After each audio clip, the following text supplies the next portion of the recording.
va parler un peu d'hypnose. Donc, la définition, l'hypnose, ça vient du grec hypnos, qui veut dire sommeil. En fin de compte, c'est pas un état de sommeil. L'électroencéphalogramme montre bien qu'il s'agit d'un état de veille, et donc c'est un état de conscience.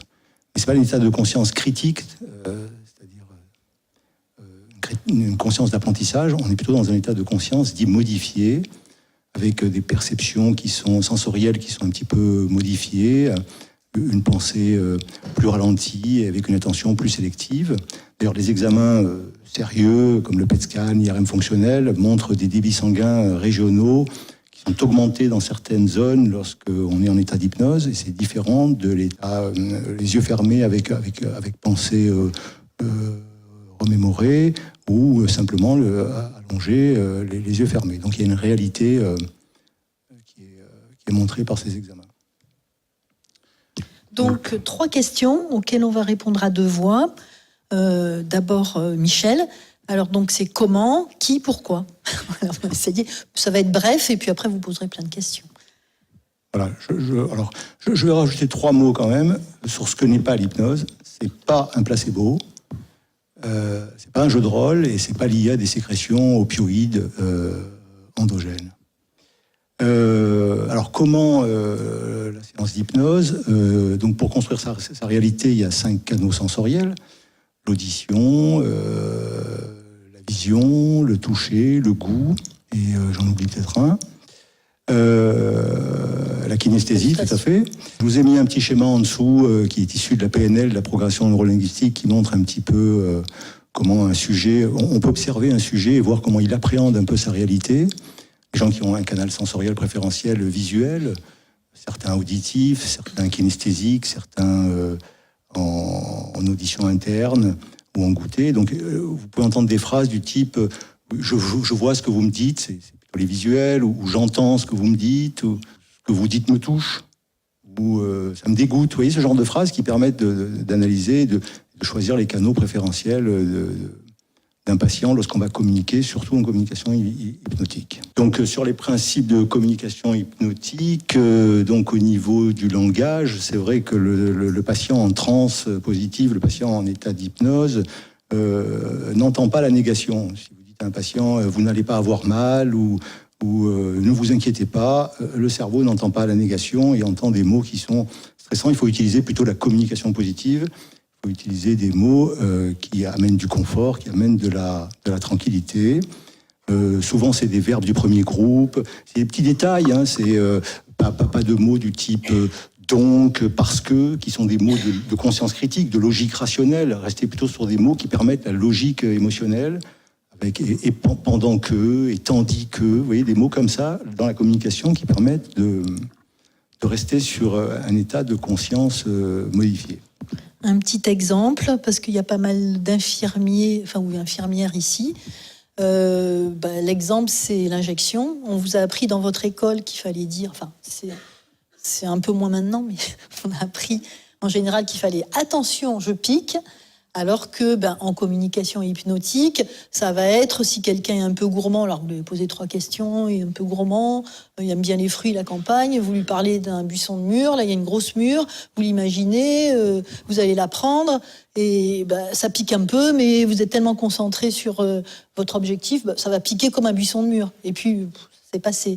Les bonnes préleveuses, elles ont l'habitude, alors elles appellent pas ça hypnose, hein, donc ça revient à l'hypnose qu'on utilise sans le savoir. Elles ont toujours, et si vous avez eu des prélèvements, vous le savez, elles arrivent à vous parler de ce qui vous intéresse. Donc en fait, vous êtes plongé dans votre dernière vacances ou je sais pas quoi, vous avez une bague, elle vous dit une belle bague, d'où ça vient, etc. Vous êtes dans votre histoire, et pendant ce temps-là, elle vous pique, vous sentez rien. Bien, c'est déjà fini. Voilà. Hein, ça c'est vraiment, voilà, c'est ça. Hein. Donc en fait, on l'utilise de façon naturelle depuis très longtemps, et on n'applique pas forcément ce qu'on nous apprend. Voilà. Hein, je parlais des conseils des écoles d'infirmières classiques. Voilà, c'est des exemples, hein, c'est juste pour vous illustrer. Donc on va essayer d'illustrer un peu. Et puis... C'est vrai qu'il y a le sens des mots, mais il y a plein de choses qui s'expriment aussi dans la communication hypnotique, parce qu'en fait, il est impossible de ne pas communiquer. même lorsqu'on n'utilise pas le langage verbal. Alors, je citerai tout ce qui est langage non verbal, la position, l'habillement, les mimiques sont communicantes, et c'est vrai que c'est important. La synchronisation avec le patient est importante, sans singer la mimique, bien sûr. Et par exemple, dans le langage qu'on appellerait paraverbal, dans la modulation de la voix est quand même importante. Parler lentement, avec des mots, ce qu'on appellerait du saupoudrage, des mots qui apportent l'apaisement et qui sont distillés de manière tranquille. Professeur Ruffo s'exprime tout à l'heure. C'est vrai que la voix grave, une voix grave va toucher plus facilement l'émotionnel que l'intellect. Une voix plus aiguë va se rapprocher plus de la conscience critique et du raisonnement. Et fermer également le ton de sa voix vers la fin de la phrase permet au malade de rentrer plus facilement à l'intérieur. Toute une série de communication qui se fait en verbal et en non-verbal. Sachant que c'est la surprise aussi qui est importante. C'est-à-dire qu'en fait, vous surprenez le patient un peu comme avec les enfants, et c'est cet effet de surprise qui fait que l'hypnose est facile. C'est vous le surprenez par une façon de faire. Bon, on verra ça tout à l'heure. Oui. Voilà. Ouais. On va voir une séance type. Alors peut-être ça c'est vraiment une séance formelle. Présentation. J'explique un peu comment se passe didactique. Une séance type en hypnose, c'est-à-dire qu'en fin de compte, le patient, on va l'installer, il va se mettre en position la plus confortable possible, il va prendre ses repères, son dos sur le dossier, son bassin sur son siège, ses pieds, ou alors allongé. Bref, on matérialise, on ratifie la prise de repères. Après, pour obtenir la dissociation et pour sélectionner l'hémisphère émotionnel, l'hémisphère, le cerveau droit, je dirais, on va faire ce qu'on appelle une induction. Alors, plusieurs inductions sont possibles. Soit ça va être une induction visuelle, soit ça va être une induction par le positionnement du corps, soit par la safe place. La safe place, c'est le lieu de sécurité. C'est l'endroit où le patient se sent bien. Ça peut être un moyen d'induire, mais ça peut être un travail également en hypnothérapie, de permettre aux gens d'être dans ce lieu de sécurité. Ça peut être, je le fais pas par induction, par lévitation, par catalepsie du bras, qui sont... Ouais, plein de techniques. Ça, c'est que des techniques. C'est parce que là, on vous présente l'hypnose formelle. Mais chaque hypnothérapeute aura sa méthode, parce qu'on vous a parlé des canaux des patients, mais nous, on en a aussi, préférentiel. Donc, on va déjà travailler avec les nôtres, avec notre voix. Donc, en fait, il faut quand même pas se fixer là-dessus. Tout est possible. Vous pouvez utiliser la surprise, il y a un bruit. Vous pouvez l'intégrer dans la séance d'hypnose. Donc, ça, c'est la surprise. Vous transformez. Je sais pas, une porte qui claque, je sais pas. Vous allez pouvoir l'intégrer. Alors que, c'est dire, en fait, il va falloir aussi utiliser tous les éléments extérieurs pour qu'ils soient intégrés dans la séance. Et pas... Bon, ça, c'est avec l'expérience. Là, c'est une séance typique. Selon la situation, tout à l'heure, on parlait du bloc. On était parti dans le bloc. Dans le bloc, il y a sacrément de surprises éventuelles. Et donc, bien sûr qu'il faut le silence, bien sûr qu'il faut essayer de limiter. Mais je veux dire, il y aura toujours des voix, des gens qui vont parler, quelqu'un qui va arriver en faisant un bruit avec les instruments. Donc, l'hypnose, y compris pendant un geste chirurgical, va intégrer tous ces gestes à l'extérieur. Donc le bruit, si par exemple la personne est emmenée à la montagne, on va décrire le bruit du télésiège qui secoue pendant qu'il y a le bruit des instruments. Enfin, j'en sais rien, moi. On intègre, en fonction de l'inventivité de celui qui mène la séance. Donc on peut intégrer tout. Voilà. C'est quand même rassurant, non ? Parce que s'il y en a qui se lancent, paniquez pas, il y a pas tout peut s'intégrer. Donc, je te laisse continuer. Oui, bien sûr. Alors, donc, le passing et leading, après, c'est la synchronisation avec le patient, c'est l'accompagnement vers l'état de dissociation qui permet justement de s'adresser au cerveau droit, au cerveau imaginaire, à la logique émotionnelle. Donc, le timbre de la voix, la modulation de la voix, le rythme de la voix, les silences même, tout ça permet d'accéder à cet état de dissociation qui est l'état de transe positive, parce que quand un cancérologien rentre dans la chambre d'un malade pour lui parler, il est déjà en hypnose, mais il est en transe négative. C'est-à-dire qu'il est figé, et c'est justement pour ça qu'il n'entend pas la négation, et c'est justement pour ça que la communication hypnotique positive, même dans une séance non formelle, est importante dans ce type d'unité. Une fois la dissociation obtenue, le travail va pouvoir commencer avec toute une série de suggestions directes et de suggestions indirectes, métaphoriques. Alors, je pourrais donner des exemples de suggestions directes, c'est vous fermez les yeux. Les suggestions un petit peu paradoxales, c'est vous n'avez pas besoin de vous détendre. Ou alors, plus sympathique, c'est ne pensez pas à un éléphant rose. Donc, tout le monde y pense. Ou des choix illusoires, par exemple. Je ne sais pas si vos yeux vont se fermer maintenant ou un petit peu plus tard. Bon, de toute façon, ils vont se fermer. Et après, la suggestion dite métaphorique, qui est le véritable travail hypnotique, puisque on est sur le cerveau analogique, et c'est le raisonnement analogique, entre guillemets, qui va parler, qui va être thérapeutique. Donc, comme je disais, ça peut être également un travail ayant pour but de rechercher la safe place. Ça se terminera également par suggestion post-hypnotique qui va favoriser l'ancrage et l'idée forte qu'on veut faire passer à la fin de la séance. Enfin, puisqu'on a fait une dissociation, on fera la réassociation à la fin de la séance. C'est le fameux 5, vos pieds, vos mains bougent à nouveau, 4, les jambes, les bras, 3, le corps peut s'étirer, 2, le visage s'éveille, et 1, vos yeux s'ouvrent et votre corps et votre esprit ne font plus qu'un. Il faut remettre les gens en situation de réassociation. C'est la fin de séance, il y a un peu de ratification, on discute un peu, mais pas forcément beaucoup.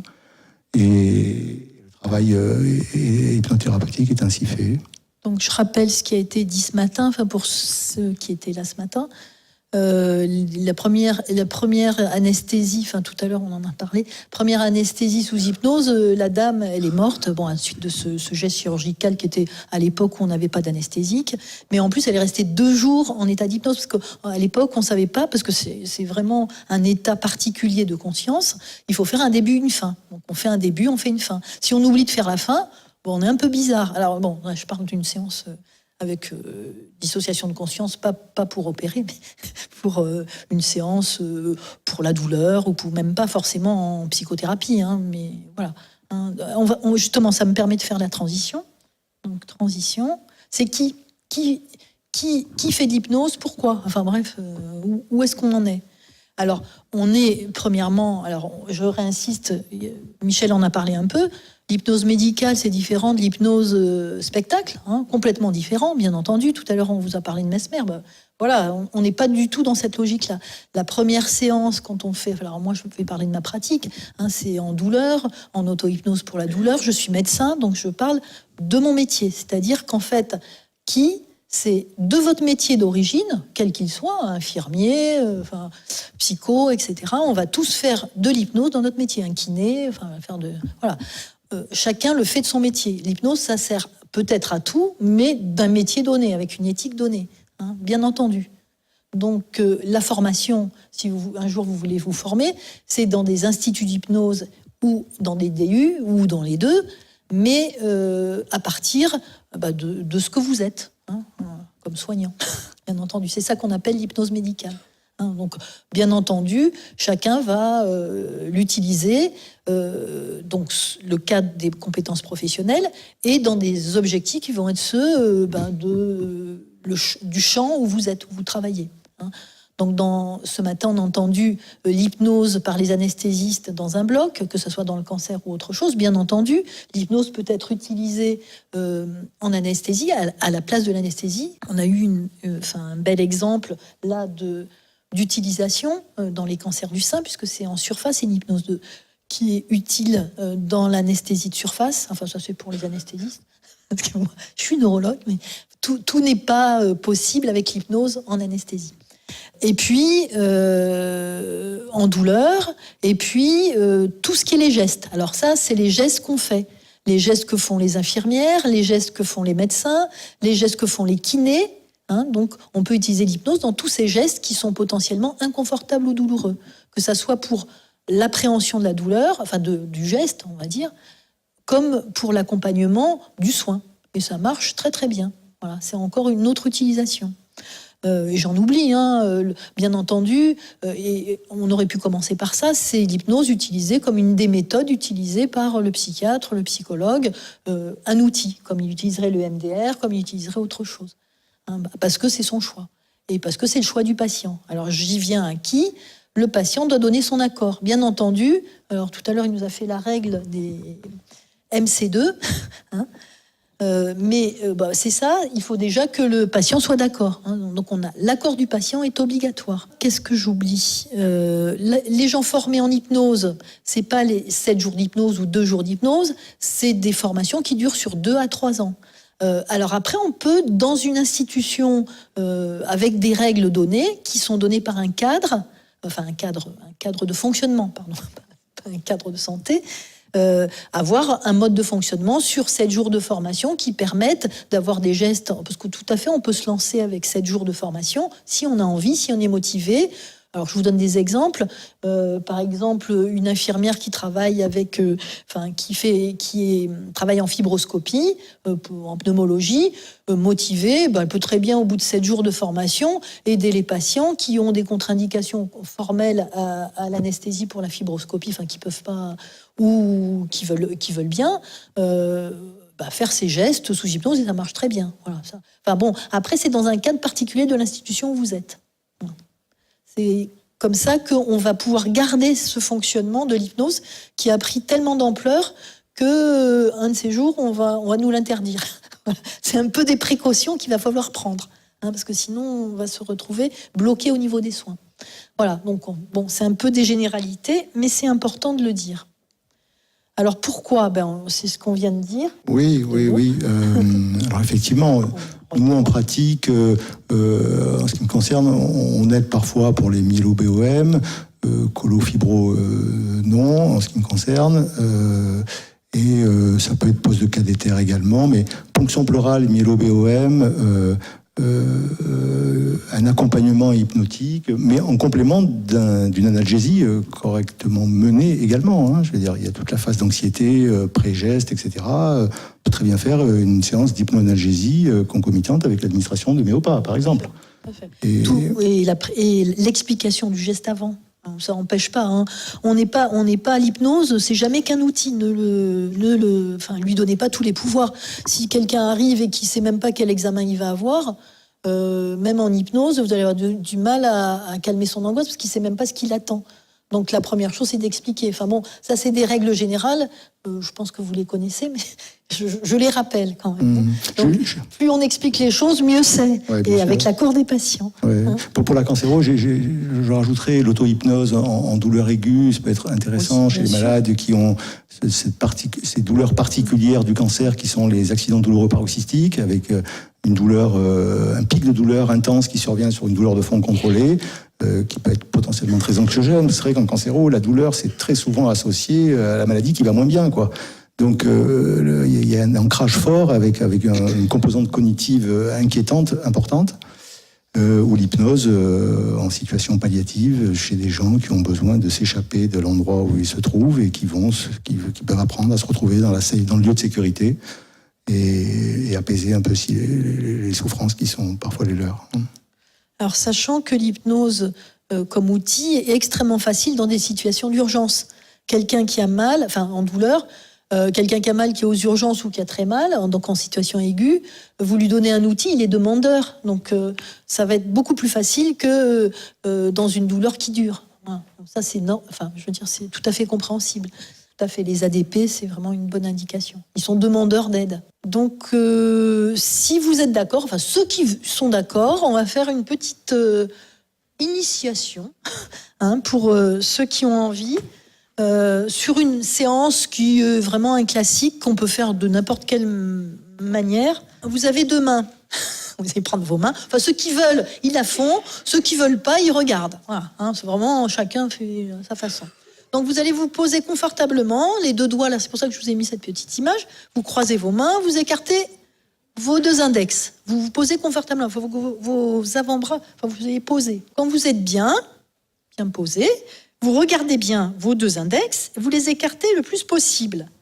Et vous allez imaginer, alors vous choisissez la droite ou la gauche, vous choisissez l'index droit ou gauche, vous allez décider qu'il y a un élastique, dont vous allez choisir la couleur, la forme, la taille, qui écarte cet index, droit ou gauche, l'écarte le plus possible.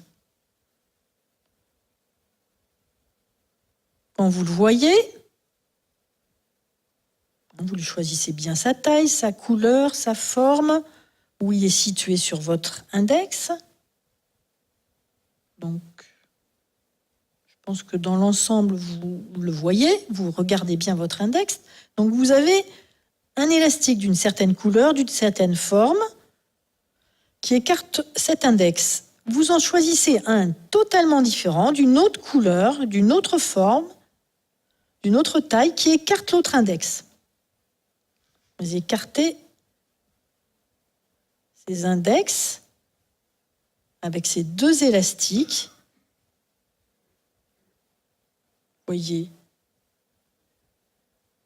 où ils sont situés, la force qu'ils exercent sur vos index en les écartant le plus possible.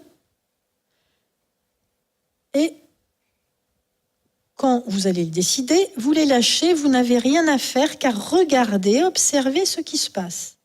Et vous allez être étonné, sans que vous ayez rien à faire qu'à observer. Vous n'avez qu'à observer, regarder ce qui se passe. Et un rythme plus ou moins rapide, plus ou moins lent, peut-être par à-coups. Vous allez voir ces deux doigts bouger. Peut-être très lentement, peut-être un peu plus rapidement. Vous ne les lâchez pas des yeux, vous les observez.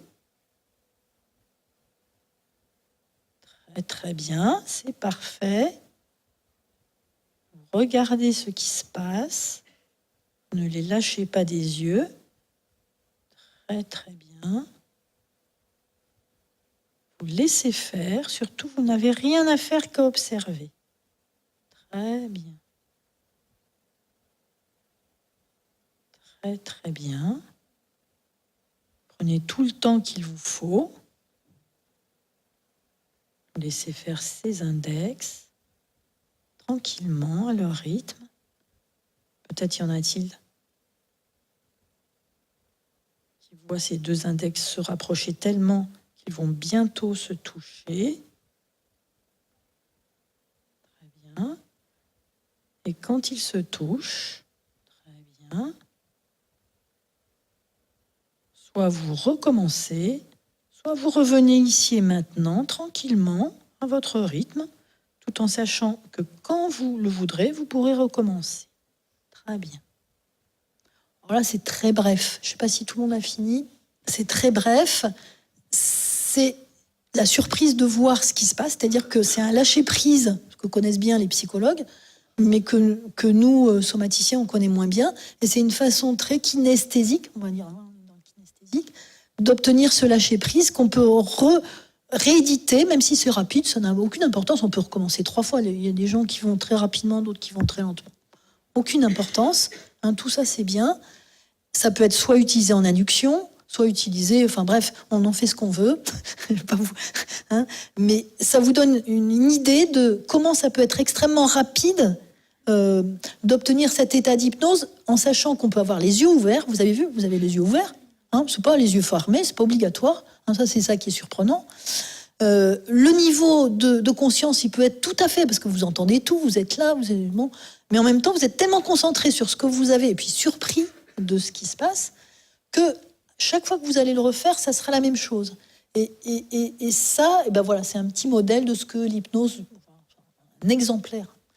Voilà. Donc, en même temps, on a le lâcher-prise, en même temps, on a le kinesthésique. Alors, il y en a qui vont pas être très kinesthésiques, ils ont mis la couleur, je sais pas, bref, ils sont débrouillés.